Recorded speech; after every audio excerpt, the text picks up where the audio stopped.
wassalatu wassalamu ala Rasulillah Sayyidina Muhammad ibn Abdillah wa ala alihi wa sahbihi wa mawala amma ba'd. Para jamaah sekalian yang dimuliakan oleh Allah, jika ada peristiwa yang diabadikan di dalam Al-Quran, itu pasti ada pelajaran berharga yang dapat kita ambil. Ya, Pak. Saya akan berbagi cerita tentang ada peristiwa besar yang terjadi di bulan Ramadan, yaitu Perang Badar.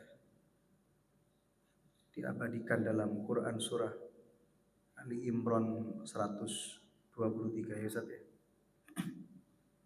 Walaqad nasarakumullahu bi Badri wa antum adillah fattaqullaha la'allakum tashkurun. Dan sungguh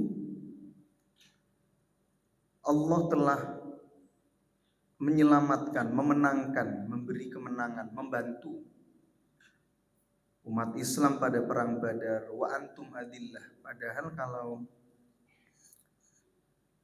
secara rasio jauh 1:4 cuma, tapi menang umat Islam. Dan salah satu faktor kemenangan itu terjadi karena usulan dari salah satu sahabat perang namanya Khubbab ibnul Mundir. Ketika Nabi masuk di lembah Badar, Nabi memerintahkan para sahabat, kita bermalam di sini, di sumber mata air yang posisinya paling bawah, namanya Asya. Khubbab ini punya argumen yang berbeda berdasarkan pengalaman perang yang dia miliki. Kata Khubbab, Nabi, ngapunten sangat Nabi, maaf, jenengan memutuskan untuk bermalam di sini itu wahyu Allah atau pendapat pribadi Nabi, gitu Pak. Hebat Pak ya.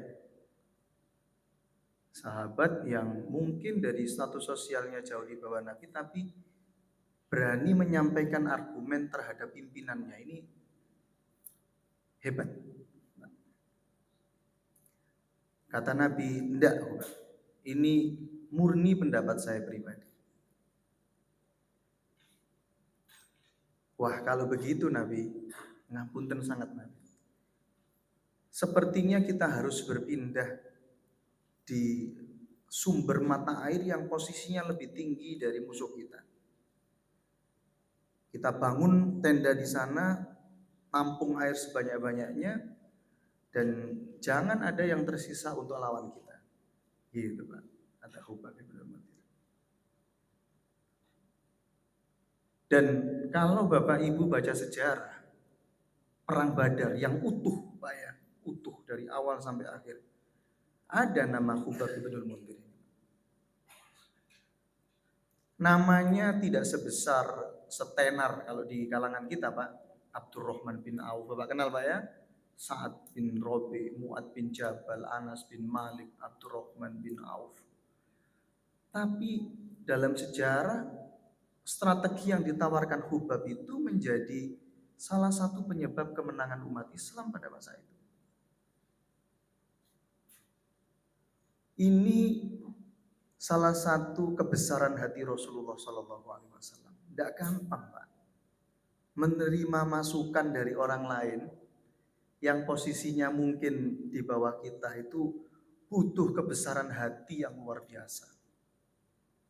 Kalau Bapak diingatkan teman, kolega yang sejawat, usianya sama, jabatannya sama, eselonnya sama, kelas sosialnya sama, pendapatannya sama, di lingkup area perumahan yang sama, mungkin bisa menerima meskipun agak berat. Kalau diingatkan pimpinan jauh lebih gampang. Sebab kalau melawan karir urusannya panjang Pak. Tapi ini diingatkan bawahan. Ini namanya kalau dalam Islam tawadu. Ya Pak ya, rendah hati. Rendah hati. Maka ulama mendefinisikan at-tawadu huwa khuluqul mu'min alladzi la yara nafsahu a'dhamu min ghairihi walau kana adna. Rendah hati itu sikap yang tidak merasa dirinya paling benar karena ajarannya, paling mulia karena ilmu pengetahuannya, paling pantas untuk didengarkan karena usianya mungkin jauh lebih tua, merasa lebih agung karena gelar keagamaannya. Tidak. Nabi tidak melihat itu. Walau kana adna, meskipun kepada orang yang mungkin tampaknya status sosialnya ada di bawahnya. Dengan demikian, kalau saya dan Bapak Ibu sekalian ingin tambah lama, tambah bijak, tambah banyak ilmu pengetahuan, tambah upgrade wawasan, tambah sadar, oh ternyata yang saya lakukan dulu nggak benar ya, oh ini yang benar ya, karena ada ilmu baru, ada wawasan baru. Ya mau tidak mau ya harus mengelola hati, rendah hati seperti Rasulullah SAW. Kalau Bapak pernah dengar ada filosofi Jepang namanya Kaizen, itu salah satu falsafah Jepang yang mengajarkan orang untuk menjadi pembelajar seumur hidupnya. Constant and never ending improvement, kata orang Jepang. Kata orang Barat, sikap rendah hati itu diilustrasikan seperti gelas yang kosong, empty cup mereka bilang.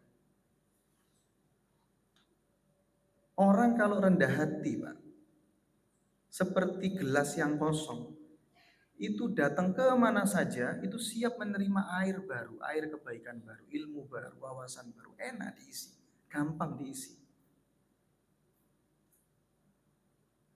Benar Pak ya? Ketemu teman baru, wah ini pasti punya ilmu baru yang saya tidak punya, masuk air baru. Ketemu tempat ibadah baru yang dilihat bukan kurangnya dulu Pak, tapi wah ini pasti ada pengalaman spiritual baru, masuk air baru. Tapi kalau kita kemana-mana itu seperti gelas yang full cup, penuh air.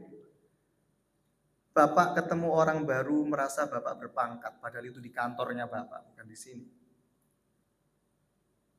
Bapak ketemu dengan usia orang yang lebih muda, Bapak merasa lebih tua dan merasa lebih berhak untuk dihormati. Gak tambah ilmu baru. Bapak ketemu tempat pengajian baru, lalu yang dilihat ini gak sama, salah. Ini yang paling benar ajaran saya. Gak ada air yang masuk karena full.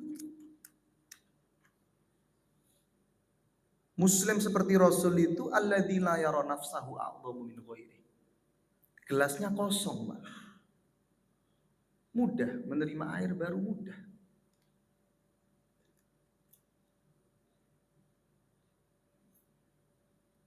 Dengan demikian, dalam konteks yang lebih kecil, misalnya Pak,